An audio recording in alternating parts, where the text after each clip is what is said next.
ये बीटा के डायमेंशंस हो जाएंगे। तो इसका करेक्ट आंसर हम लोग ऑप्शन ए मार्क कर सकते हैं। आराम से देख लो आप, इसको रीअरेंज करके लिखें तो l power a minus 3b। अब अगर ये सारी वैल्यूज हम लोग इसमें डाल देंगे तो हमको परसेंटेज डेल्टा रो, यहां से ये सारी वैल्यूज अगर डाल के देखोगे तो 3.9% के आसपास आ जाएगा। ओटी अगर आप देखोगे तो ये हो जाएगा 15 30, तो cos 30, तो ये हो जाएगा -15√3/2। हेलो स्टूडेंट्स, मेरा नाम है सुशांत और मैं आपका स्वागत करता हूं मंजिल प्रैक्टिस सीरीज पे। तो आज हम लोग क्या डिस्कस करने वाले हैं? आज का हमारा टॉपिक है मैथमेटिकल टूल्स और उसके साथ में यूनिट्स एंड मेजरमेंट्स। ठीक है, तो इसके अगर हम लोग दोनों मिला करके देखें तो इसके 1 से 2 सवाल हमारे पेपर में आ जाते हैं और अब आपका जेईई मेंस करीब आ गया है। तो ये एक ऐसा टॉपिक है जिसके क्वेश्चंस मोस्टली इजी होते हैं, तो इनको आपको जरूर से टारगेट करना चाहिए। ठीक है, तो शुरुआत करते हैं। सबसे पहला क्वेश्चन जो हम लोग देखने वाले हैं, ये देखो आपके सामने फर्स्ट क्वेश्चन। इसके अंदर लिखा हुआ है मैच लिस्ट 1 विद लिस्ट 2 और यहां पे हमको डायमेंशनल एक्सप्रेशंस मैच करने हैं। ठीक है, तो सबसे पहले आता है एंगुलर मोमेंटम। एंगुलर मोमेंटम आपको मालूम है distance, perpendicular distance multiplied by linear momentum होता है। तो एंगुलर मोमेंटम के लिए पहला जो ए होगा इसका m L2 t-1 होता है। ठीक है, angular momentum m L2 t-1, distance multiplied by linear momentum. ठीक है, उसके बाद में आते हैं टॉर्क। टॉर्क होता है force multiplied by perpendicular distance, मतलब m L t-2, ये तो होता है फोर्स और इसको परपेंडिकुलर डिस्टेंस से मल्टीप्लाई करोगे तो ये आ जाएगा, है ना। तीसरा ऑप्शन सी स्ट्रेस। स्ट्रेस क्या होता है? Force per unit area. ठीक है, तो फोर्स होता है m L t-2 और इसको L2 से डिवाइड कर दोगे आप, तो इफेक्टिवली ये क्या आ जाएगा? m L-1 t-2। और आखिरी में आता है प्रेशर ग्रेडियंट। प्रेशर ग्रेडियंट मतलब होता है change in pressure per unit distance, है ना। तो ये हो जाएगा प्रेशर क्या होता है? Force per unit area. तो मैं इसको लिखूंगा m L t-2, ये हो गया फोर्स, इसको एरिया मतलब L2 और डिस्टेंस मतलब L, इनसे डिवाइड कर देंगे।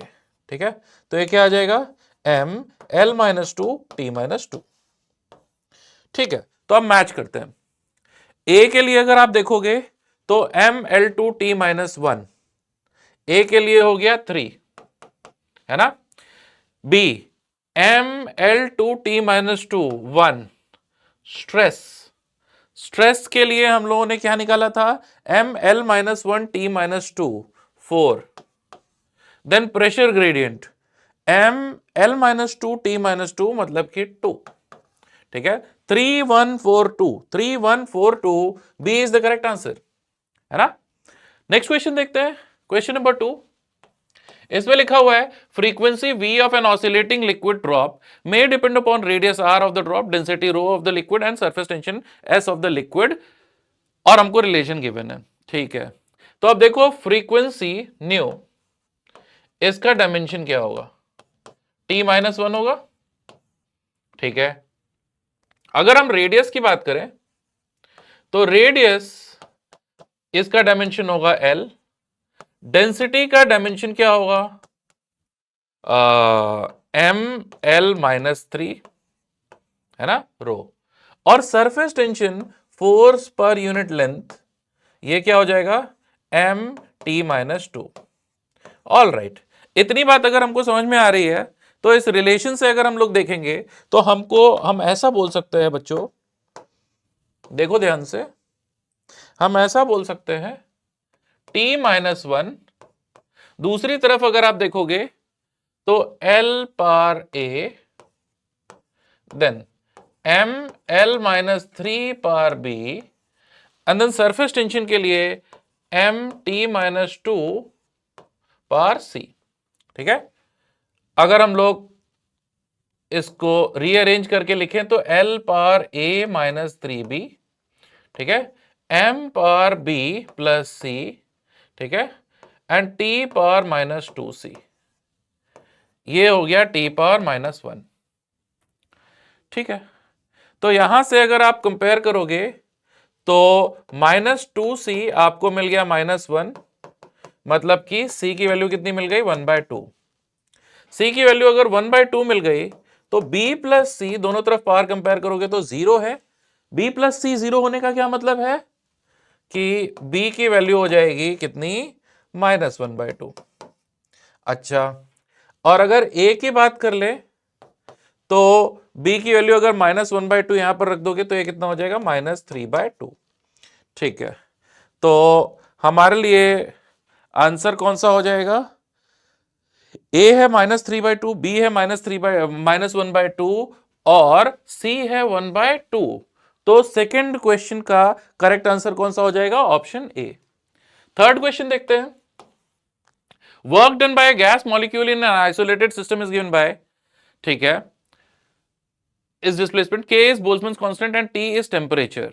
Alpha and beta are constants, then the dimensions of beta will be. अब देखो यहां पर पहली बात तो अल्फा बीटा स्क्वायर इसका डायमेंशन वर्क वाला डायमेंशन होना पड़ेगा, मतलब कि mL2T-2। Alright, further x square upon alpha के टी,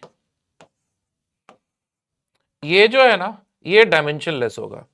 ये क्या होगा? डायमेंशनलेस, क्योंकि पावर में है ना।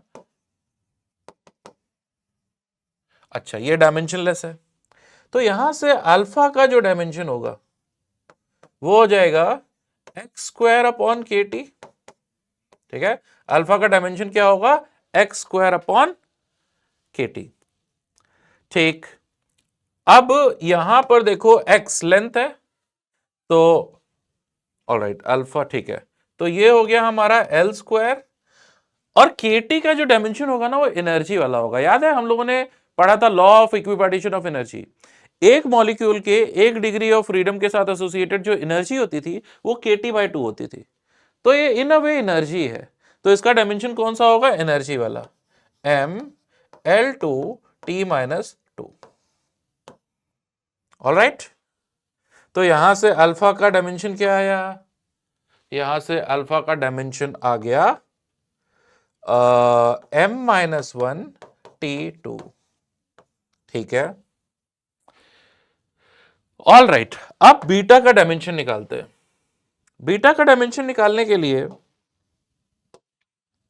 देखो यहां से बीटा स्क्वायर का डायमेंशन होगा mL2T-2 divided by alpha. Alpha का डायमेंशन क्या था? इधर देखो m-1 एंड T2।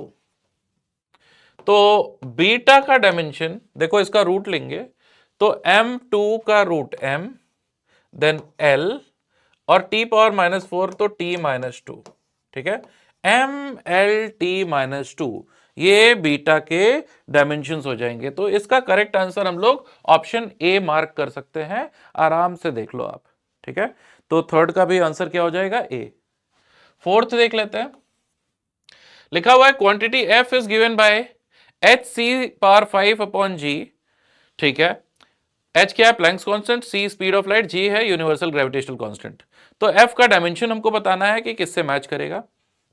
तो सबसे पहले प्लैंक्स कांस्टेंट का डायमेंशन देखते हैं।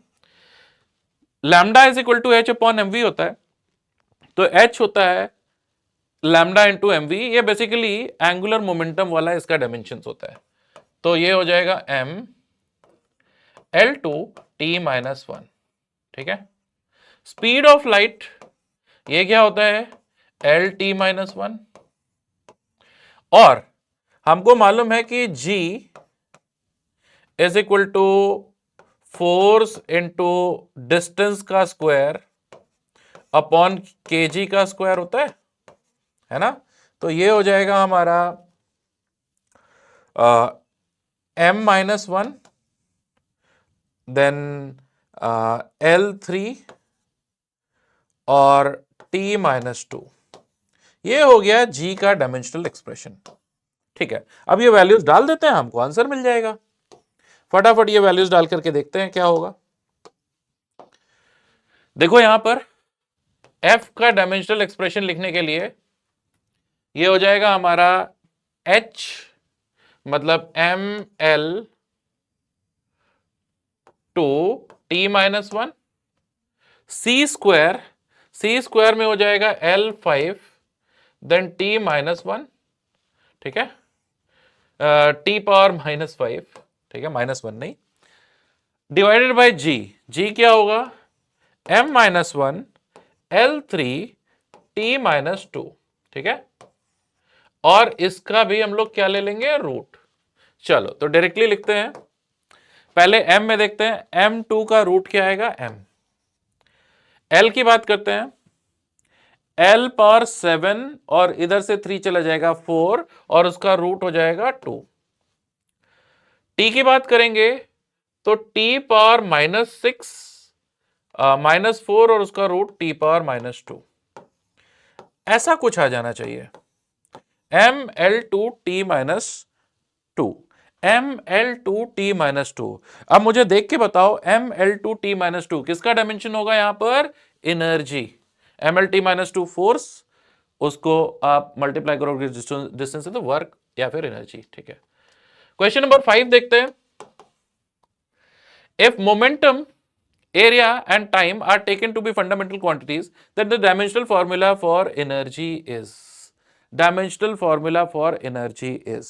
अब देखो इस तरीके के क्वेश्चंस करने के लिए हमको करना क्या होता है, हम ऐसा बोल सकते हैं कि energy is equal to P power X A power Y T power Z होगा, ठीक है। अब दोनों तरफ लिखते हैं M L two T minus two, दोनों तरफ डायमेंशन सेम होने चाहिए, is equal to momentum M L T minus one power X, then area, area क्या होता है, एरिया होता है एरिया क्या होता है, एरिया होता है L2 पावर y और T पावर z, ठीक है। इसको अगर और आप बढ़िया से सिंप्लीफाई कर दोगे तो m power x l power x plus 2y और t power minus x plus z, ये हो जाएगा हमारा m l2 t माइनस 2 के इक्वल। बस दोनों तरफ हमको पावर से इक्वेट करने हैं, दोनों तरफ पावर से इक्वेट करोगे तो x की वैल्यू हमको यहां से क्या मिल जाएगी, x की वैल्यू हमको मिल जाएगी, x की वैल्यू हमको मिल जाएगी 1, ठीक है, और x प्लस 2y की वैल्यू 2, तो y की वैल्यू हमको मिल जाएगी, x की वैल्यू 1 डालोगे तो y की वैल्यू 1/2, और माइनस x प्लस z की वैल्यू -2, तो x की वैल्यू अगर यहां पर 1 डाल दोगे तो -1 इधर, ये z की वैल्यू हो जाएगी -1, ठीक है। तो x की वैल्यू 1, y की वैल्यू हाफ और z की value -1। I think option C हमको सही आंसर दिख रहा है इसका ना, है ना, तो ऑप्शन सी इसका करेक्ट आंसर हो जाएगा। क्वेश्चन नंबर 6 देख लेते हैं, इसमें लिखा हुआ है two resistances given as R1 and R2, percentage error in the measurement of equivalent resistance when they are connected in parallel is. अब देखो सबसे पहले तो अगर मैं R निकालूंगा तो R1 R2 upon R1 plus R2 होगा, ठीक है।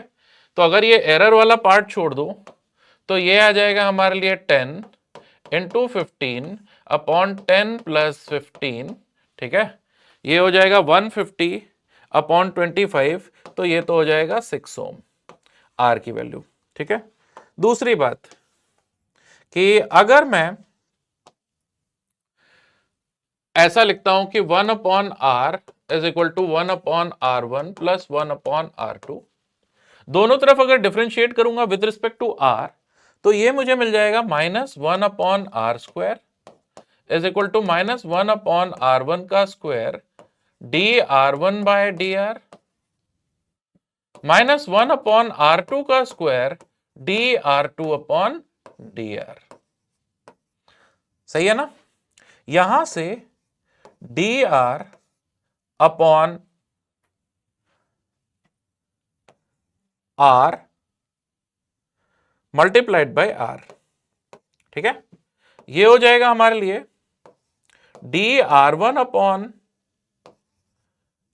R1 square plus D R two upon R2 का स्क्वायर। ठीक है, ये हो गया। अब हमको निकालना है परसेंटेज एरर, मतलब कि D R upon R into 100। ठीक है, तो परसेंटेज एरर इन आर ये हो जाएगा आर, देखो डी आर अपॉन आर क्या है, fractional error, R multiplied by D R one upon R one का square plus D R two upon R two का स्क्वायर मल्टीप्लाइड बाय 100। ठीक है, इतनी बात समझ में आ रही है, आराम से देख लो। ठीक है, अब अगर हम लोग इसमें ये वैल्यूज डालेंगे, आर की वैल्यू कितनी है 6, डी आर वन कितना है, डी आर वन यहां पर कितना है 0.5, 0.5 अपॉन आर वन का स्क्वायर मतलब 100 प्लस डी आर टू कितना है 0.5 अपॉन आर टू का स्क्वायर कितना 225 मल्टीप्लाइड बाय 100। ये अगर आप करोगे तो ये 4.33 आ जाता है, 4.33%। ठीक है, तो करेक्ट आंसर हो जाएगा ऑप्शन सी। नेक्स्ट क्वेश्चन देखते हैं, question number 7। Silver wire has a mass, radius and length, maximum percentage error in measurement of density will be. अब देखो डेंसिटी रो क्या होता है, मास अपॉन वॉल्यूम मतलब pi R square multiplied by L. ठीक है, तो यहां से D rho upon rho multiplied by 100, इसका मैक्सिमम वैल्यू हमने उन्हें पढ़ा है एरर एनालिसिस में, ये मैक्सिमम वैल्यू कितनी हो जाती है, ये हो जाता है, इन सब के पावर्स को पॉजिटिव ले लेंगे अगर हमको एरर को मैक्सिमाइज करना है, मतलब न्यूमरेटर में जो क्वांटिटी है उसमें पॉजिटिव एरर हो और डिनोमिनेटर में जो क्वांटिटी है उसमें नेगेटिव एरर हो, तो एरर मैक्सिमाइज हो जाएगा ना। तो ये हो जाएगा हमारे लिए एक तरीके से dm upon m plus 2 times dr upon r plus dl upon l multiplied by 100। ठीक है, तो बस ये वैल्यूज डाल लेते हैं, ये मुझे दिख ही रहा है, इसमें अगर इसको 100 से मल्टीप्लाई करोगे तो ये 0.6 अपॉन 0.6, इसमें 1% का एरर है, इसमें भी 1% का एरर है और उसमें भी 1% का एरर है, तो 1 प्लस 2 प्लस 1, इसका आंसर 4% के आसपास आ जाना चाहिए, ऑप्शन ए आना चाहिए। मतलब मेरे कहने का मतलब ये है कि इसको मैं ऐसा लिख दूंगा 0.006 अपॉन 6 प्लस 2 टाइम्स, यहां पर आओगे 0.005 अपॉन 0.5 प्लस 0.04 अपॉन 4 और इसको 100 से मल्टीप्लाई कर दोगे तो ये आंसर 4% आ जाएगा, तो ऑप्शन ए इसका मार्क कर देना। क्वेश्चन नंबर 8 देखते हैं, अब इसमें लिखा हुआ है experiment of Ohm's law, potential difference of 5.0 volt is applied across the ends of a conductor of length 10 centimetre and diameter 5 millimetre का स्क्वायर। ठीक है, measured current in the conductor is 2 ampere, maximum permissible percentage error in the resistivity is। चलो पहली बात तो आपको मालूम है कि रेजिस्टेंस क्या होता है, V बाय I, इसको आप लिख सकते हो रो L upon pi D square upon 4, right, ये हो जाएगा हमारे लिए V अपॉन I। तो यहां से रो रेजिस्टिविटी जो होगा ना वो क्या हो जाएगा, पाई डी स्क्वायर वी, ठीक है, अपॉन 4L, और कुछ रहता तो नहीं है, देख लो 4L आ गया इधर, पाई डी स्क्वायर आ गया। ठीक है, तो मैक्सिमम परमिसिबल परसेंटेज एरर अगर हमको निकालना है, मतलब D rho upon rho into 100, तो ये आ जाएगा मेरे ख्याल से 2 times D of D upon D, ठीक है, डायमीटर के लिए, plus dv upon V plus D I, अच्छा आई भी तो था यहां पे, हाँ, D I upon I plus dl upon l into 100, ये हमको करना है। अब देखो v की वैल्यू क्या है 5.0 वोल्ट, तो डेल्टा v जो होगा ना वो देखो ये यहां पर, इसमें देखो पॉइंट के बाद में ये जो डिजिट है इसका लीस्ट काउंट क्या है 0.1 वोल्ट, जिस भी मेजरिंग इंस्ट्रूमेंट से हम मेजर कर रहे थे, तो इसमें जो मैक्सिमम परमिसिबल एरर है वो 0.1 वोल्ट है। सिमिलरली लेंथ जो है वो है 10 सेंटीमीटर और डेल्टा एल जो है, इस लेंथ में डेल्टा एल देखो पॉइंट के बाद में तो ये 0.1 सेंटीमीटर, 0.1 सेंटीमीटर, क्योंकि इसका लीस्ट काउंट क्या है 0.1 सेंटीमीटर जिस भी इंस्ट्रूमेंट से मेजर कर रहे थे। डायमीटर हमको 5.00 mm गिवन है और डेल्टा डी या बहुत छोटा डी, यहां पे डी की जगह पे डेल्टा भी हम लोग यूज कर लेंगे, ठीक है, फ्रैक्शनल चेंज, ये बहुत छोटा चेंज है इसलिए इसको मैंने डी लिखा है, इसको डेल्टा भी लिख सकते हैं, है ना। तो डेल्टा डी अगर देखोगे तो हो जाएगा 0.01 mm, ठीक है।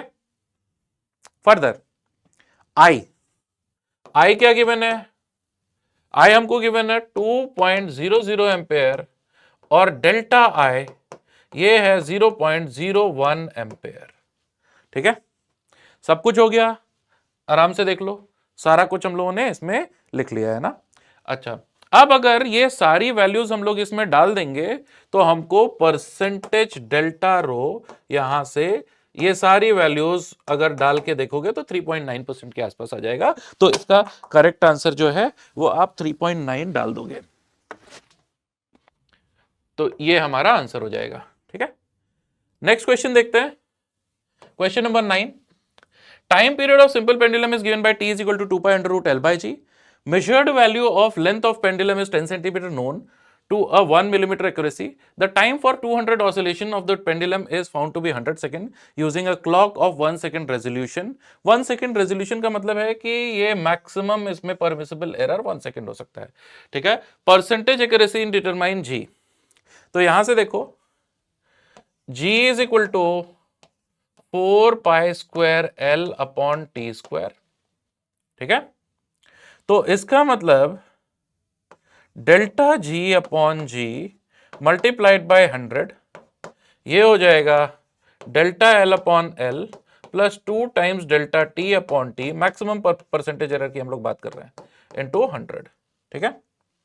तो बस ठीक है, delta L upon L, delta L upon L देखो जरा, पेंडुलम था 10 सेंटीमीटर का और 1 मिलीमीटर एक्यूरेसी थी, ठीक है। 1 मिलीमीटर मतलब कि 0.1 सेंटीमीटर, तो 0.1 upon 10 plus 2 times delta T, वो कितना था 1 सेकेंड और टोटल टाइम हमने कितना मेजर किया था 100, ठीक है।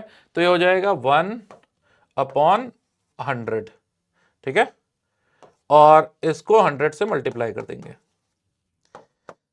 तो यहां से हमको 1% मिलने वाला है और यहां से 2% मिलने वाला है, तो ये इफेक्टिवली हमको क्या मिल जाएगा 3%। आराम से देख लो, तो क्वेश्चन नंबर 9 का आंसर हम लोग क्या मार्क कर देंगे 3%, ऑप्शन बी, ठीक है। नेक्स्ट क्वेश्चन देखते हैं, question number 10।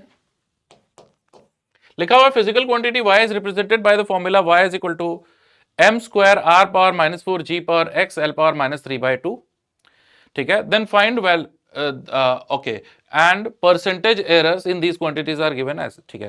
Then find the value of x and p। तो देखो percentage error in y, percentage error in y जो कि है हमारे लिए क्या है 18, this should be equal to m का power multiplied by percentage error in 2, कितना है 1, परसेंटेज एरर इन मास, ठीक है, प्लस आर का पावर पॉजिटिव साइन के साथ लेंगे, ठीक है, 4, हम लोग हमेशा एरर की लिमिट निकालते हैं मैक्सिमम एरर, ठीक है। आर का पावर 4 और यहां पर आर में एरर कितना था 0.5 प्लस एल का पावर 3/2 और यहां पे एल में जो एरर है वो कितना है 4 प्लस जी का पावर x, ठीक है, और यहां पर जी में जो भी एरर है कितना p, ये सही है, ठीक है। यहां से xp की वैल्यू आ जाएगी 18 माइनस ये देखो 2, ये भी हो जाएगा 2 4 और ये हो जाएगा कितना 6, मतलब कि 10, मतलब ये 10 मतलब 8। तो अब x और p का प्रोडक्ट 8 आना चाहिए। कौन से वाले ऑप्शन में आ रहा है? देखो ये ऑप्शन बी में आ रहा है। 16/3 और 3/2 को मल्टीप्लाई करोगे तो ये कितना आ जाएगा? 8। तो पॉसिबल आंसर इसका क्या है? Option B. इसके अलावा किसी में भी 8 नहीं आ रहा है, तो ये यही एक पॉसिबिलिटी हमारे लिए बन रही है, यही एक आंसर हो सकता है ना। क्वेश्चन नंबर 11 देखते हैं। अब इसमें हमको दिया हुआ है कि a vernier calipers 10 divisions of vernier scale is equal to 9 divisions of main scale. ठीक है, चलो इसको अलग पेज पर कर लेते हैं। तो सबसे पहले लीस्ट काउंट निकालते हैं। लीस्ट काउंट जो होता है ना, वो होता है 1 main scale division minus 1 vernier scale division. ठीक है, अब यहां ऐसा लिख रहे हैं कि 9 MSD is equal to 10 VSD या फिर 1 VSD is equal to 9/10 main scale divisions. ये वैल्यू यहां पर डालोगे तो लीस्ट काउंट आ जाएगा 1 माइनस 9/10 MSD या फिर 1/10 मेन स्केल डिवीजन।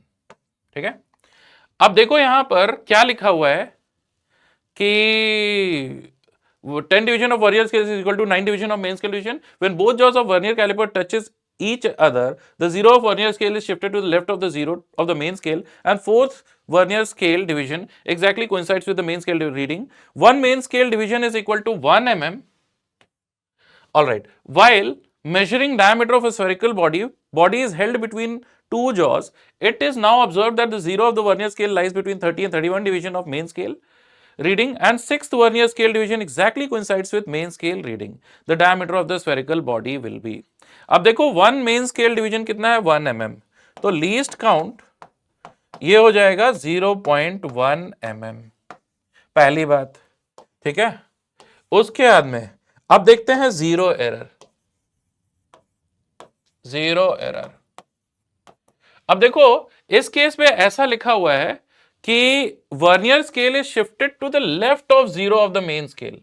अगर जीरो मेन स्केल के जीरो के वर्नियर स्केल लेफ्ट पे शिफ्ट हो गया तो एक ऐसा एरर है, ये नेगेटिव एरर है। ठीक है, ये कैसा एरर है? ये नेगेटिव एरर है। तो नेगेटिव जीरो एरर हम लोग कैसे पता करते थे? Minus total number of divisions 10 minus जो भी डिवीजन कोइंसाइड कर रहा है 4। ठीक है, मल्टीप्लाइड बाय लीस्ट काउंट, मतलब कि 0.1।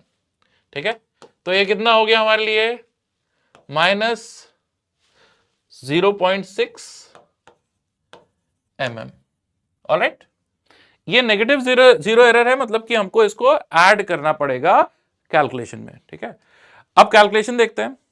अब हमको लिखा हुआ है कि it is observe that zero of vernier scale lies between 30 and 31 division of main scales. ठीक है, तो 30 या 31 डिवीजन मेन स्केल का। ठीक है, तो ये हमारा हो गया 30, जो रीडिंग होगी ये हो जाएगा 30 mm प्लस वर्नियर स्केल। देखो 6th वर्नियर स्केल को इंसाइड कर रहा है, तो 6 मल्टीप्लाइड बाय 0.1 mm, और ये जो जीरो एरर था इसको हमको करेक्शन में ऐड करना पड़ेगा, तो प्लस 0.6 mm। ठीक है, तो ये ओवरऑल कितना हो जाएगा? ये हो जाएगा आई थिंक 31.2 mm या फिर 3.12 सेंटीमीटर। ठीक है, ये हो जाएगी हमारी रीडिंग, और 3.12 सेंटीमीटर के क्लोजेस्ट आंसर जो है वो 3.10 दिया हुआ है, तो इसको हम लोग मान लेंगे। ठीक है, ये अप्रोक्सीमेटली 3.10 सेंटीमीटर। ठीक है, क्लोजेस्ट आंसर हमारे लिए एक ही है, ऑप्शन सी, तो उसको हम लोग एक्सेप्ट कर लेंगे। ठीक है, क्वेश्चन नंबर 12 देखते हैं। इसमें लिखा हुआ है, in an experiment to find out the diameter of a wire using screw gauge the following observations were noted. Screw moves 0.5 mm on main scale in one complete rotation. Okay, तो pitch is 0.5 mm। ठीक है, total divisions on the circular scale is 50। ठीक है, main scale reading is 2.5 mm। All right, 45th division of circular scale is in the pitch line, then the diameter of the wire is. अब देखो overall जो हमको reading मिलेगी वो ऐसा लिख देंगे हम, यहां पर देख लो। पिच हमारे लिए कितना था? देखो पिच था 0.5 mm, ठीक है, 0.5 mm, ठीक है। तो least count of circular scale जो होगा वो 0.5 mm जो पिच था उसको आप टोटल नंबर ऑफ डिविजन से डिवाइड कर दोगे, मतलब 50 से डिवाइड कर दोगे, ठीक है। तो ये हो जाएगा मेरे ख्याल से 10⁻⁻2 mm, ठीक है, ये हो जाएगा लीस्ट काउंट। या फिर आप बोल सकते हो 0.01 मिलीमीटर, वर्नियर कैलिपर से भी कम इसका लीस्ट काउंट होता है। ऑल राइट, अब अगर हमको निकालना है रीडिंग, तो मेन स्केल रीडिंग है 2.5 mm, ओवरऑल रीडिंग क्या होगा 2.5 plus least count 0.01 multiplied by 45, है ना, क्योंकि ये 45 डिविजन्स जो थे सर्कुलर स्केल के वो पिच लाइन पे थे, ठीक है। तो ये कितना हो जाएगा 2.5 प्लस 0.45 मतलब 2.95 मिलीमीटर, है ना। कितना हो जाएगा 2.95 मिलीमीटर। देख लो कौन सा ऑप्शन है क्वेश्चन नंबर 12 का, कौन सा ऑप्शन है, ऑप्शन ए, है ना। क्वेश्चन नंबर 13 देखते हैं, लिखा हुआ pitch of the screw gauge is 1 millimetre and there are 100 divisions on the circular scale. When nothing is put in between the jaws, the zero of the circular scale lies 8 divisions below the reference line। मतलब कि ये positive error है, इसको subtract करना पड़ेगा, below है तो positive error subtract करना पड़ेगा। When a wire is placed between the jaws, the first linear scale division is clearly visible, while 72nd division on circular scale coincides with the reference line, the radius of the wire is, ठीक है। तो radius अगर हमको wire का लिखना है तो हम लोग सबसे पहले लिखेंगे मेन स्केल रीडिंग जो कि कितनी है 1 plus least count. Least count क्या है यहां पे बाय द वे, पिच है 1 मिलीमीटर और 100 डिविजन्स है, तो लीस्ट काउंट कितना हो जाएगा 1/100 मतलब 0.01 mm, वही पहले वाला, ठीक है। इसको 72 से मल्टीप्लाई करेंगे और ये पॉजिटिव एरर था तो इसके करेक्शन के लिए लीस्ट काउंट मल्टीप्लाइड बाय 8, ठीक है। तो आई थिंक ये हो जाएगा 64.64, तो ये हो जाएगा 1.64 mm इसका रेडियस, ठीक है। तो करेक्ट आंसर इसके लिए ऑप्शन बी मार्क कर दोगे आप, ठीक है। नेक्स्ट क्वेश्चन देखते हैं, क्वेश्चन नंबर 14। यहां लिखा हुआ है vernier constant of a vernier calliper is 0.1 mm and it has a zero error of -0.05 centimeter, while the measuring diameter of a sphere, the main scale reading is 1.7 centimeter, coinciding vernier division is 5, corrected diameter will be। तो अब देखो आप लिखोगे main scale reading कितना 1.7 centimetre plus जो आपका vernier scale reading होगी 5 multiplied by vernier constant मतलब कि 0.1 mm का मतलब होगा 0.01 सेंटीमीटर, हम सेंटीमीटर में लिख रहे हैं ना, 0.01 सेंटीमीटर। और साथ ही साथ आपके लिए जीरो एरर नेगेटिव था तो उसको भी आप ऐड कर दोगे तो ये हो जाएगा 0.05 सेंटीमीटर। तो ये ओवरऑल आपको डायमीटर की वैल्यू मिल गई इन सेंटीमीटर्स, कितना हो जाएगा ये मेरे ख्याल से हो जाएगा 1.7 और 0.1 मतलब कि 1.8 सेंटीमीटर, ठीक है। या फिर इसको हम 180 इंटू 10⁻⁻2 सेंटीमीटर भी बोल सकते हैं, है ना। तो यहां पर आप डाल देना 180। क्लियर है यहां तक, इसमें तो कोई प्रॉब्लम नहीं है। आगे question number 15। One division of main scale of vernier caliper reads 1 millimeter and 10 divisions of vernier scale is equal to 9 division of main scale, ठीक है। तो हम लोग लीस्ट काउंट निकाल सकते हैं। When the two jaws of the instrument touch each other, the zero of the vernier lies to the right of the zero of the main scale and its fourth division coincides with the main scale division, ठीक है। Right में है, देखो left में जब होता था तो नेगेटिव एरर होता था, पीछे हम लोगों ने क्वेश्चन किया था, अभी राइट में है तो कैसा एरर होगा, पॉजिटिव एरर होगा, ठीक है। अब हमको बताना है when a spherical bob is tightly placed between the two jaws, the zero of vernier scale lies between 4.1 and 4.2 centimeter. Sixth vernier division coincides with the main scale division. Diameter of the bob will be, all right। करते हैं, सबसे पहले तो least count की बात करते हैं। तो लीस्ट काउंट एग्जैक्टली ऐसे का ही हम लोगों ने पहले निकाला था, ठीक है। लीस्ट काउंट यहां पर क्या हो जाएगा 1 - 9/10 MSDs। अभी पीछे के क्वेश्चन में ये चीज करी थी, मतलब 1/10 टाइम्स मेन स्केल डिवीजन, और एक मेन स्केल डिवीजन कितना है 1 मिलीमीटर। ठीक है, 1 मिलीमीटर का मतलब क्या हुआ कि ये हो जाएगा 0.1 mm। ये तो हो गया हमारे लिए लीस्ट काउंट। अब रीडिंग देखते हैं। जब रीडिंग आप देख रहे हो तो आप बोलोगे कि मेन स्केल रीडिंग पहले देख लेते हैं। मेन स्केल रीडिंग जो है वो है 4.1 सेंटीमीटर और 4.2 सेंटीमीटर के बीच में। ठीक है, तो इसको चलो मैं मिलीमीटर में कैलकुलेट करता हूं। यहां पे मैंने मिलीमीटर लिखा है, मिलीमीटर में कैलकुलेट करते हैं, फाइनल आंसर लिखेंगे। ठीक है, 4.1 सेंटीमीटर को हम 41 मिलीमीटर लिखेंगे क्या? 41 millimetre plus 6th vernier division coincide कर रहा था मेन स्केल डिवीजन से, तो 6 इंटू 0.1 mm। ठीक है, और हमारे पास पॉजिटिव एरर था, तो करेक्शन कैसा होगा? नेगेटिव। ठीक है, पॉजिटिव एरर था जब हमारे ये फोर्थ डिवीजन जो है कोइंसाइड कर रहा था, तो 4 इंटू 0.1 का पॉजिटिव एरर था, इसको हम लोग माइनस करेंगे। ठीक है, और ऐसा करने पर ये आ जाएगा मेरे ख्याल से 41 और 41 और 0.2 ना, 41। ठीक है, तो ये हो जाएगा 41.2 मिलीमीटर, जिसको आप 4.12 सेंटीमीटर भी बोल सकते हो। 4.12 सेंटीमीटर या फिर 412 इंटू 10⁻⁻² सेंटीमीटर। ऑल राइट, तो आंसर क्या मार्क कर दोगे? 412। ठीक है, तो ये हो गया हमारा अगला सवाल। क्वेश्चन नंबर 16 देखते हैं।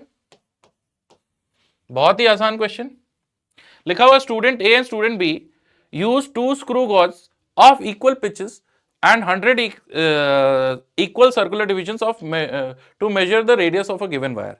Actual value of the radius of the wire is 0.322 centimeter. Absolute value of the difference between the final circular scale reading observed by the student A and B is. अब देखो, इसमें इतना बड़ा question है, करना कुछ भी नहीं है। देखो, अगर दोनों पे इनिशियल सर्कुलर स्केल रीडिंग रही होती है 0, तो फाइनल सर्कुलर स्केल रीडिंग दोनों की सेम रही होती है, बिल्कुल एक जैसे हैं ये दोनों। ठीक है, लेकिन स्क्रू गॉज 1 की सर्कुलर स्केल रीडिंग जो थी, समझो कि final circular scale reading x होनी चाहिए थी, तो चूंकि स्क्रू गॉज ए में थोड़ा एरर है, तो इसकी final circular scale reading x+5 होगी फॉर ए। बी के लिए अगर हम बात करें तो इसमें शुरुआत में रीडिंग ये 92 पे थी, मतलब 0 से और पहले 8 यूनिट्स। ठीक है, तो अगर इसकी 0 के करस्पॉन्डिंग फाइनल रीडिंग अगर x होनी चाहिए थी, तो b की जो रीडिंग होगी क्या वो x-8 होगी? तो अगर इनकी रीडिंग्स का डिफरेंस देखें a माइनस b, सिर्फ डिविजन्स का डिफरेंस, तो ये 5 माइनस 8 मतलब कि ये 13 होगा क्या? तो आपको इसमें आंसर सीधे 13 मार्क कर देना, इसमें कैलकुलेट कुछ करना ही नहीं था, कुछ भी कैलकुलेट इसमें आपको करना नहीं था। आई होप ये बात आप समझ पा रहे हो। क्वेश्चन नंबर 17 देख लेते हैं। अब ये क्वेश्चन जो है वो triangle law of vector addition पे है। ठीक है, triangle law of vector addition क्या होता था? अगर आपके पास एक ऐसा वेक्टर, ठीक है, जिसका हेड को आप एक दूसरे वेक्टर के टेल से ज्वाइन कर दो, ठीक है, तो जो तीसरा ऑपोजिट ऑर्डर में ऐसा क्लोजिंग वेक्टर होता था, ये इन दोनों का वेक्टर सम होता था। वेक्टर x, वेक्टर y, और ये हो गया वेक्टर z, x+y। ठीक है, बस यही हमको यूज करना है। अब देखो, मैच करते हैं।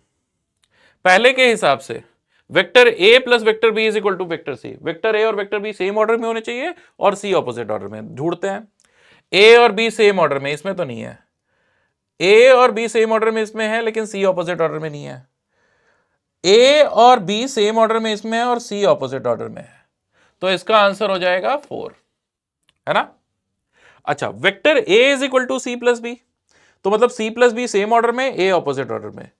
c और b same order, a opposite order. देखो, c b सेम ऑर्डर और a ऑपोजिट ऑर्डर, तो ऑप्शन 3 हो जाएगा b वाले का। इसमें b is equal to a plus C, a और c same order, b opposite order, तो a और c सेम ऑर्डर और b ऑपोजिट ऑर्डर, ऑप्शन 1। अच्छा, a plus B plus C is equal to 0, मतलब A B C तीनों same order में होने चाहिए। ए बी सी तीनों सेम ऑर्डर में देखो ऑप्शन 2 में दिखाई दे रहा है, तो ये हो जाएगा ऑप्शन 2। 4 3 1 2, 4 3 1 2, तो ऑप्शन बी हमारे लिए इसका सही आंसर हो जाएगा, है ना। तो ये हो गया हमारे लिए क्वेश्चन नंबर 17। क्वेश्चन नंबर 18 देखते हैं। हमको लिखा हुआ magnitude of vectors OA, OB and OC in the given figure are equal, direction of OA, OB minus OC with X axis will be. ठीक है, तो पहले ये वेक्टर्स लिख लेते हैं। इन तीनों का मैग्नीट्यूड मैं मान लेता हूं A, तो वेक्टर OA मैं लिखूंगा, अगर OA आप देखो तो A cos 30 I cap plus A sin 30 J cap, तो ये हो जाएगा A √3/2 I cap plus A by 2 J cap. ये हो गया वेक्टर OA। वेक्टर OB की बात करते हैं। वेक्टर OB क्या होगा? ये है वेक्टर OB। इसका cos 60 वाला कंपोनेंट पॉजिटिव, sin 60 वाला कंपोनेंट नेगेटिव। ठीक है, तो ये हो जाएगा A cos 60 कितना होता है? हाफ I कैप, sin 60 होता है √3/2, तो √3/2 A J cap minus sign के साथ में। ऑल राइट, OC भी देख लेते हैं। OC वेक्टर अगर आप लिखोगे तो देखो इसका cos 45 वाला कंपोनेंट नेगेटिव साइन के साथ आई कैप डायरेक्शन में और साइन वाला पॉजिटिव जे कैप डायरेक्शन में, तो A/√2 माइनस साइन के साथ में i cap plus A/√2 plus sign के साथ में जे कैप। अब हमको ये वाला वेक्टर निकालना है, OA plus OB minus OC। तो ये जो वेक्टर है जो हमको डिजायर्ड है, अगर इस वेक्टर को R हम लोग बोल रहे हैं, तो वेक्टर R हमारे लिए हो जाएगा, इन दोनों को ऐड करता हूं, इसको माइनस करूंगा, तो ये A देखो यहां पे आएगा √3/2 प्लस 1/2, और इसको माइनस करना है तो माइनस माइनस प्लस हो जाएगा, और 1/√2 को मैं √2/2 लिख दूंगा, √2/2 आई कैप। ठीक है, इधर आओ, यहां पर क्या आएगा? A, ठीक है, 1/2 माइनस √3/2, और ये माइनस करना है तो माइनस √2/2 जे कैप। ठीक है, अब अगर हमको एक्स एक्सिस के साथ एंगल निकालना है तो tan थीटा,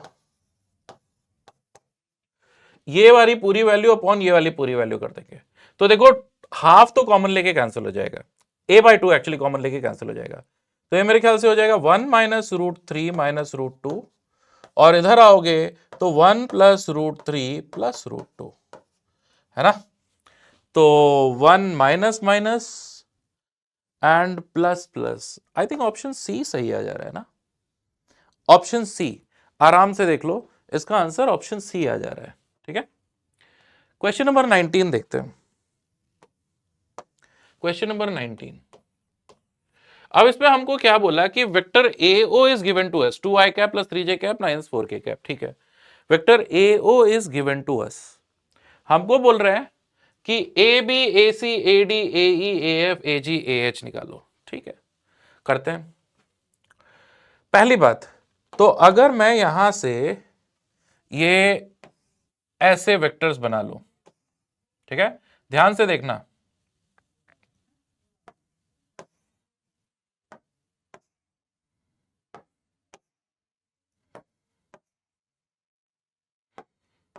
ध्यान से देखना। ठीक, ये जितने पिंक वेक्टर्स हैं इन सब का समेशन क्या होगा? 0। तो मैं अगर ये पूरे वेक्टर का समेशन देखूं तो इसमें बस AB AC AD AE AF AG AH, ठीक है, इसमें अगर मैं ऐसा बोलूं कि वेक्टर AB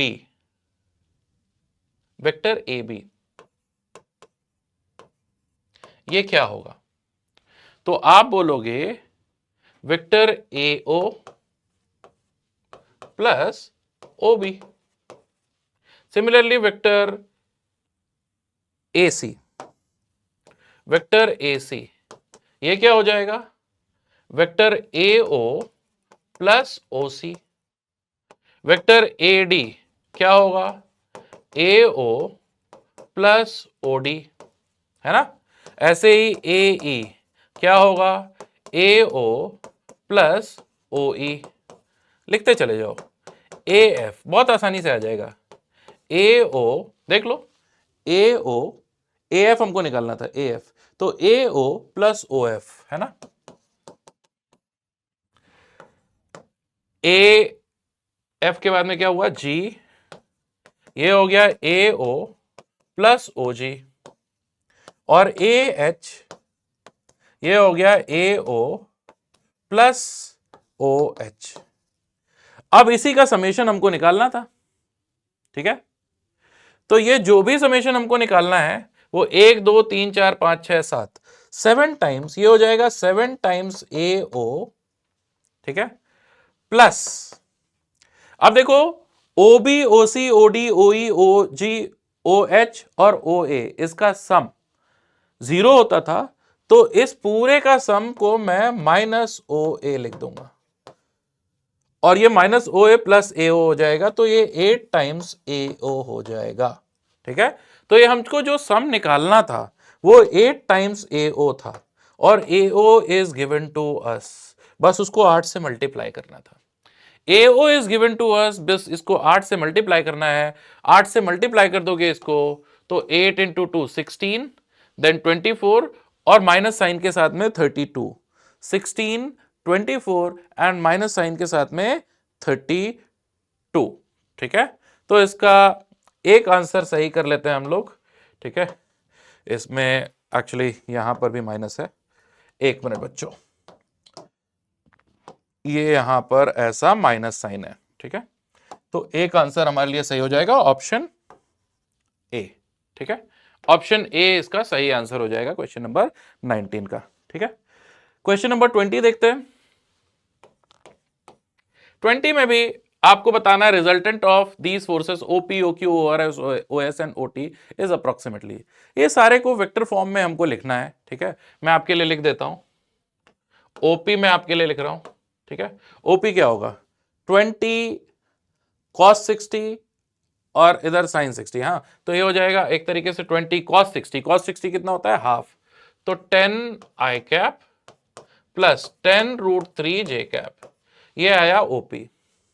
देन OQ आप लिखोगे तो इसको भी रिजॉल्व करना रहेगा, तो 10 cos 30, cos 30 कितना होता है, √3/2, तो ये हो जाएगा 5 √3 I cap plus sin 60 5 J cap.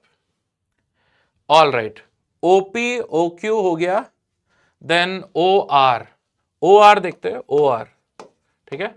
OR अगर आप देखोगे तो इसका cos 45 पॉजिटिव होगा और sin 45 नेगेटिव, तो ये हो जाएगा 10 √2 I cap minus 10 √2 J cap. Then OS की वैल्यू जो हो जाएगी, OS वो हो जाएगा हमारा cos 45 नेगेटिव x डायरेक्शन में, तो 15 अपॉन √2, ठीक है, 15 upon √2 I cap minus sign के साथ में, माइनस 15 अपॉन √2 J कैप, ये भी माइनस साइन के साथ में, ठीक है, दोनों ही नेगेटिव हो गया। OS एंड OT भी देख लेते हैं। OT अगर आप देखोगे तो ये हो जाएगा 15 30, तो cos 30, तो ये हो जाएगा माइनस 15 √3/2, cos 30 कितना होता है, 15 √3/2,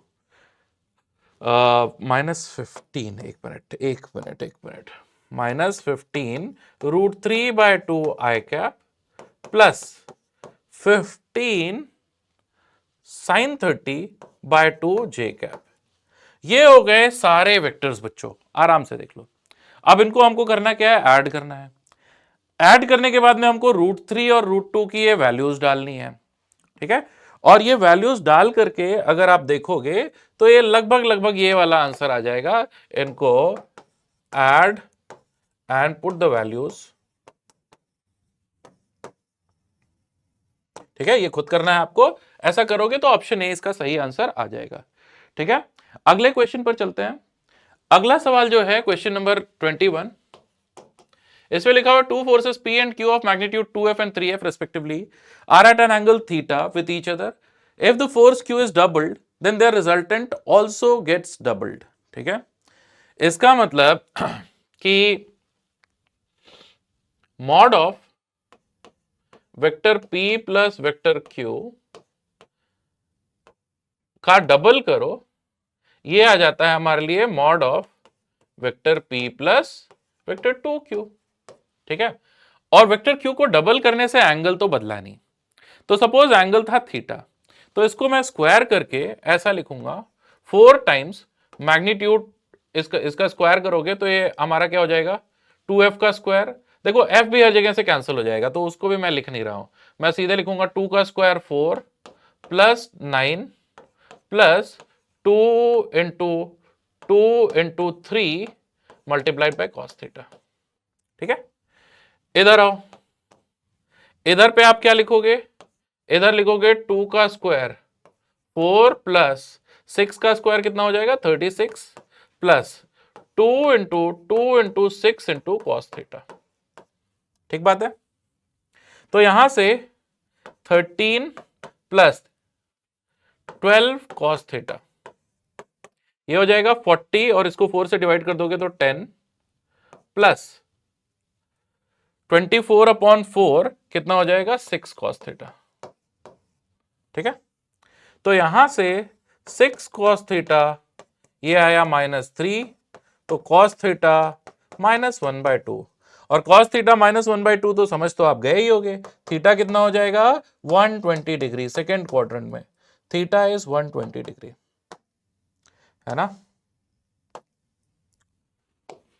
ठीक, आगे चलते हैं। क्वेश्चन नंबर 22, इसमें लिखा हुआ है in the cube of side a shown in the figure the vector form from the centre point of the face ABOD to the central point of the face BEFO is will be. अब देखो ये जो central point है किसका, ABOD, ध्यान दो ABOD ये exact plane में है, एक्जेक्ट प्लेन में, तो ABOD अगर मैं यहां आपके लिए बनाऊंगा, ऐसा मैं बना दे रहा हूं अलग से, ये देखो ये हमारे लिए ABOD। ठीक है, और इधर की तरफ है ऐसी एक्स एक्सिस, और ये ऐसा ऊपर की तरफ है जेड एक्सिस। ठीक है, ये हुआ जेड एक्सिस, ये हुआ एक्स एक्सिस। ठीक है, ऑल राइट,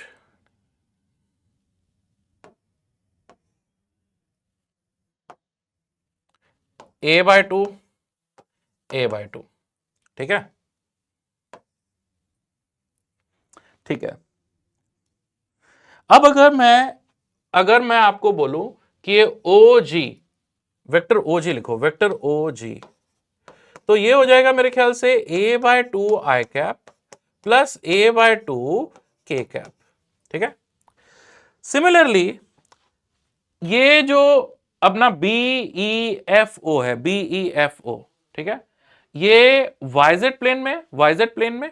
ठीक है, तो OH को ऐसे ही इसी तरीके से आप OH को A/2 J cap plus A/2 K cap बोल सकते हो, और हमको निकालना कौन सा वेक्टर है, वेक्टर GH। ठीक है, तो वेक्टर GH, वेक्टर GH देखो हेड H पर है, तो ये OH माइनस OG हो जाएगा, इसमें से इसको माइनस कर दो।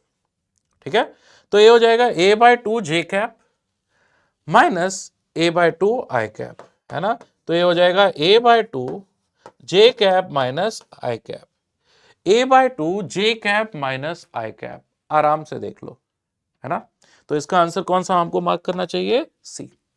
ठीक है, नेक्स्ट क्वेश्चन देखते हैं, question number 23, if two vectors P and Q are perpendicular then the value of M will be।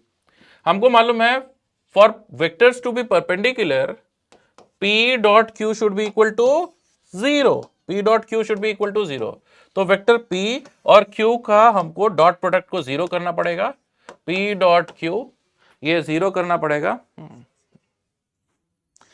ठीक है, इसको जीरो करेंगे। तो अगर मैं डॉट प्रोडक्ट करूंगा तो मुझे मिलेगा 4 minus 4m plus m square, ये हो जाएगा जीरो। और इनमें से 1 -1 -3 2 कौन सा ऑप्शन मैच करेगा? देखो, अगर m की वैल्यू मैं 2 डालूंगा तो 4 -8 प्लस 4, तो यहां से m की वैल्यू 2 हमारे लिए सेटिस्फाई करेगी इसको, है ना। तो ऑप्शन डी इसके लिए सही आंसर हो जाएगा, ठीक है। क्वेश्चन नंबर 24 देखना, which of the following relations is true for two unit vectors a and b making an angle theta with each other?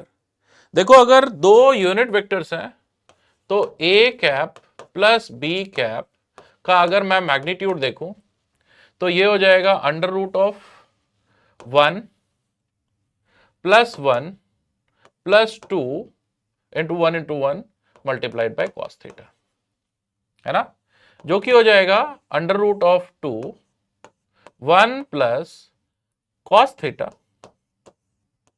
और 1 प्लस कॉस थीटा क्या 2 कॉस स्क्वायर थीटा बाय 2 होता है ना। तो ये हो जाएगा हमारे लिए एक्चुअली 2 रूट मैं ले लूंगा 2 cos theta by 2। Similarly A cap minus B cap का मैग्नीट्यूड ये होगा under root of 1 + 1 minus 2 cos theta, जो कि हो जाएगा under root of 2 1 minus cos theta, और 1 माइनस कॉस थीटा क्या होता है 2 साइन स्क्वायर थीटा बाय 2, तो हो जाएगा 2 साइन थीटा बाय 2, ठीक है।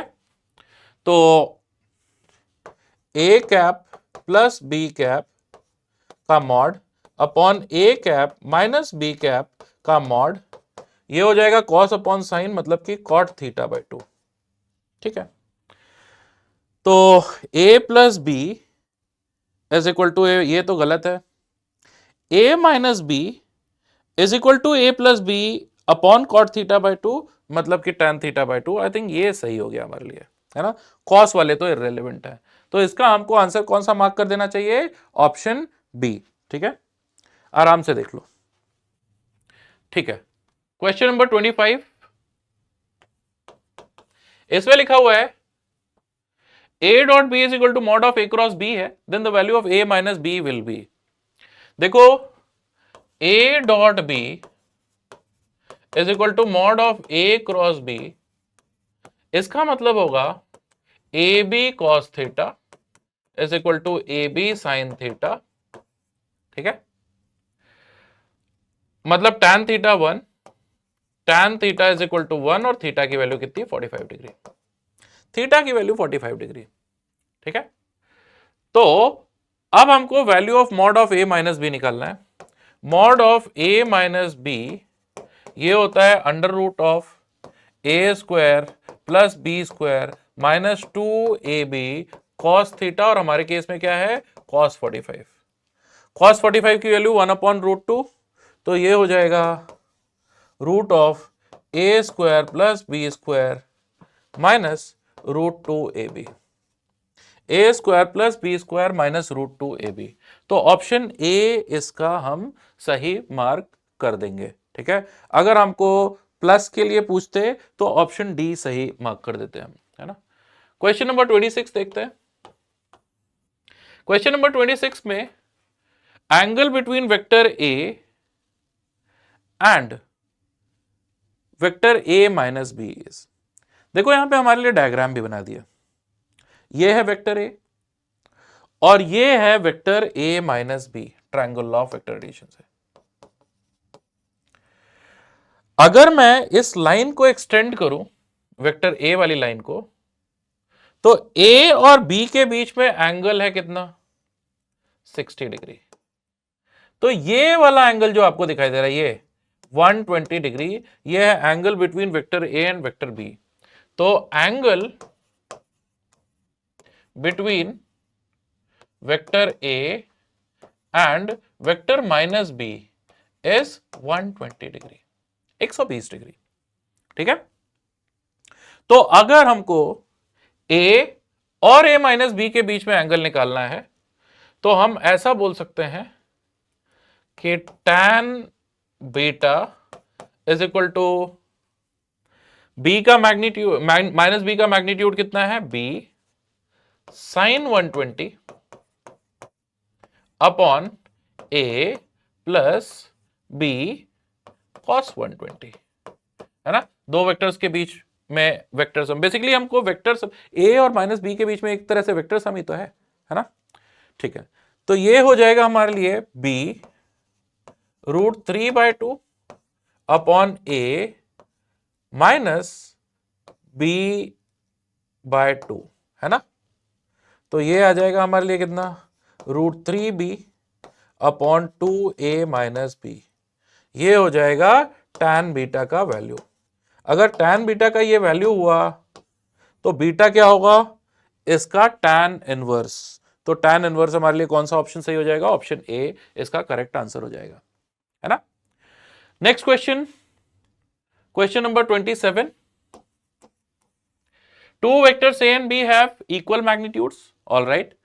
Magnitude of A plus B is n times magnitude of A minus B. ठीक है, angle between A and B is, तो हम लोगों ने देख लिया था अभी अभी, अगर इन दोनों का मैग्नीट्यूड मैं A बोल दूं तो vector A plus vector B का मैग्नीट्यूड वो हो जाएगा हमारे लिए n times magnitude of vector A minus vector B। ठीक है, स्क्वायर कर देते हैं तो मैं दोनों तरफ लिखूंगा, अगर दोनों वेक्टर्स का मैग्नीट्यूड स्मॉल a है तो small a square plus small a square plus 2 into a small a square cos theta. ये हो जाएगा हमारे लिए n square a square plus a square plus 2 a square minus sign के साथ में 2a स्क्वायर कॉस थीटा। ठीक है, तो a स्क्वायर तो यहां से कैंसिल हो गया और 2 भी कॉमन लेके कैंसिल हो जाएगा, 1 प्लस कॉस थीटा, ये हो जाएगा n square 1 minus cos theta. ठीक है, क्लियर है। तो यहां से n square plus 1 cos theta is equal to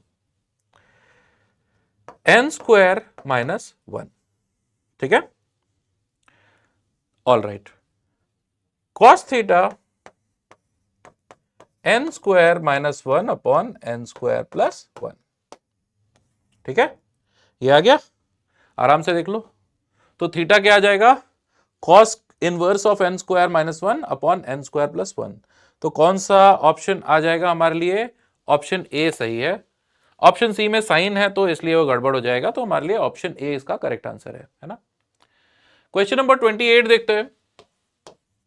इस पे लिखा हुआ है projection of 2i cap plus 4j cap minus 2k cap on i cap plus 2j cap plus alpha k cap is 0 then the value of alpha is.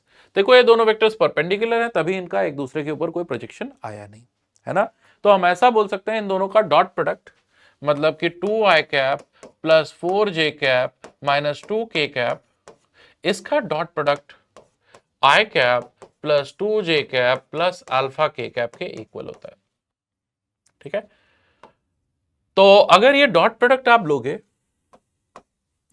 तो कैसा आएगा, 2 plus 8 minus 2 alpha, ये 0 हो जाएगा। ठीक है, और यहां से अल्फा की वैल्यू 10/2 मतलब 5 हो जाएगी। ठीक है, तो क्वेश्चन नंबर 28 का आंसर हम लोग क्या मार्क कर देंगे, 5। ठीक है, क्वेश्चन नंबर 29 देखते हैं। क्वेश्चन नंबर 29 में लिखा हुआ है P एंड Q, ये दो वेक्टर्स दिए हुए हैं, then the unit vector in the direction of P cross Q is value of axis. ठीक है, अब देखो इसमें सबसे पहले P क्रॉस Q कैलकुलेट करते चलो, P क्रॉस Q। तो P क्रॉस Q कैलकुलेट करने के लिए मैं एक मैट्रिक्स बना रहा हूं, i कैप जे कैप के कैप। ठीक है, यहां लिखोगे आप 3 √3 2, यहां लिखोगे 4 √3 एंड 5/2। ठीक है ना। अब देखो ये हो जाएगा आई कैप √3 इंटू 5/2 माइनस √3 इंटू 2। तो ये हो जाएगा √3, मैं डायरेक्टली लिख दे रहा हूं, √3/2 लिख देता हूं इसको, है ना, माइनस जे कैप का कोएफिशिएंट लिखते हैं। जे कैप का कोएफिशिएंट में 15/2 माइनस 8, 15/2 माइनस 8 क्या लिख देंगे हम, 15/2 माइनस 8 माइनस 1/2, है ना, जे कैप। देन के कैप का कोएफिशिएंट 3√3 माइनस 4√3, तो ये हो जाएगा -√3। क्लियर है, सही है ये इतना। ठीक है, ये तो आ गया ए क्रॉस बी। इसको अगर मैं और बेहतर ढंग से लिखना चाहूं तो इसको ऐसा भी लिख सकता हूं, 1/2 कॉमन ले ले रहा, ब्रैकेट के अंदर √3 आई कैप प्लस जे कैप माइनस 2√3 के कैप, है ना। अब ये अंदर जो है उसकी मॉड वैल्यू कितनी है, आप देखो, √3 प्लस 1 प्लस 4 12। ठीक है, ये कितना होता है, 4 होता है। तो ये 4/2, इसका मॉड वैल्यू कितना हुआ, 2 यूनिट हुआ। तो अगर हमको यूनिट वेक्टर लिखना है, ये तो हुआ P क्रॉस Q। ठीक है, तो अगर यूनिट वेक्टर लिखना है तो P cross Q upon mod of P cross Q करोगे तो ये आ जाएगा 1/4, इसको 2 से फर्दर डिवाइड करना पड़ेगा, √3 आई कैप प्लस जे कैप माइनस 2√3 के कैप, है ना। तो हमारे लिए x की वैल्यू कितनी हो जाएगी, x इज इक्वल टू 4। ये हो जाएगा हमारे लिए आंसर। ठीक है, question number 30। A person of height 1.6 meter is walking away from a lamp post of height 4 meter along a straight path on the flat ground.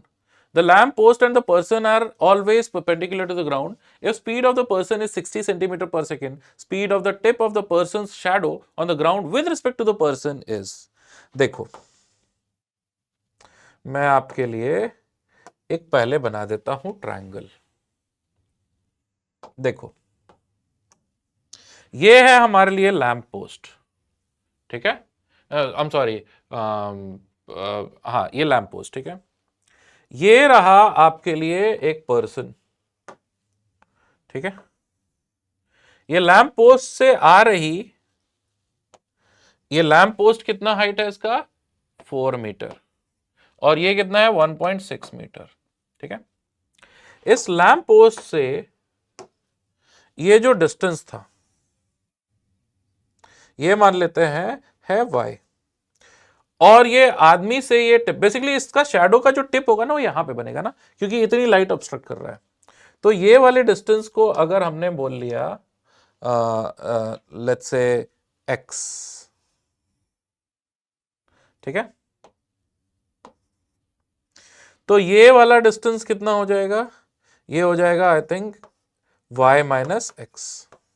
ठीक है, अब देखो 4/y should be equal to 1.6 upon y minus x.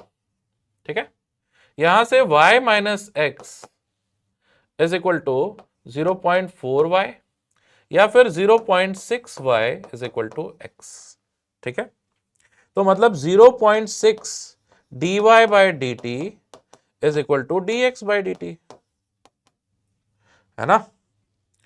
ये dx by D T क्या है, ये person के चलने का rate, dy by D T क्या है, इसके टिप के मूव करने का रेट। ठीक है, तो dy बाई डी टी यहां से हो जाएगा, देखो इसकी स्पीड कितनी थी, 60 सेंटीमीटर पर सेकेंड, तो 60 अपॉन 0.6 सेंटीमीटर पर सेकेंड, जो कि आ जाएगा 100 मीटर पर सेकेंड, 100 सेंटीमीटर पर सेकेंड, राइट, 100 सेंटीमीटर पर second.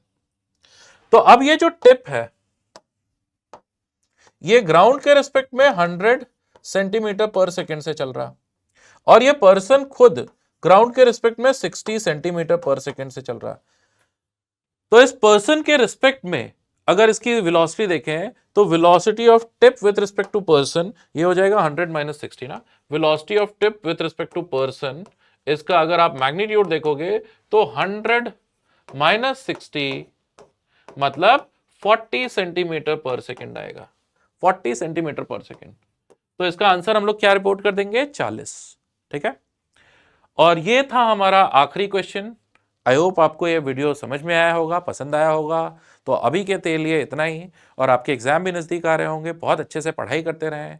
Thank you so much.